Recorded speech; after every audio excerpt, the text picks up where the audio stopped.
Good morning, good evening, good afternoon. How are you guys doing today? So I'm coming to you with not so good news. The one thing that the U.S. and NATO said they would not tolerate is Russia messing in the territory of NATO. Well, that has happened today as missiles crossed over into the NATO territory of Poland, leaving possibly 2 people dead, taking out infrastructure left and right when it comes to energy. So they don't have any way to communicate. They don't have power. Of course, they are working to get those things back up, but we all know that those things take time. And time is not something that people have when they are trapped in buildings. So I'm not quite sure where that leaves us. What will the U.S. do? What will NATO do? They're kind of being forced. Their hands are being forced. They've said so much. Will they do anything? You know that we do have troops over there training or showing other people what they should be doing. So where does that leave our troops? Are we now going to fight this war?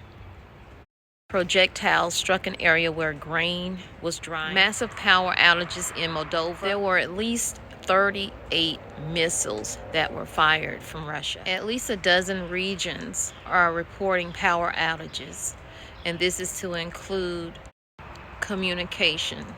A total of 15 energy targets were damaged. Ukraine believes that they are using winter as a weapon to leave millions in the cold, in the dark. They are also experiencing emergency blackouts, meaning they have had to turn the power off to people who actually still had power in order to try to repair some of the damage that's been done, if they can repair it. They are without water. They are without power. While Ukraine is gaining some ground and taking some places back, Russia still holds certain areas in Ukraine. You guys, things are really heating up over there, and although it seems like Ukraine is doing better than one would think, is what they're not telling you that Russia is doing and how well they are doing. So it's not even an even scale with it. I think Russia has more ground than they are letting us know in the media, because they want us to continue to support Ukraine, which is all perfectly fine. But do we draw the line? Will they move the line now that this has happened?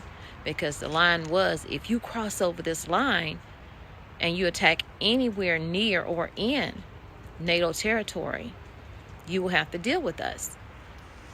So now what? That's the big question. So now what? I really wanted to get it right, trying to find some balance in my life.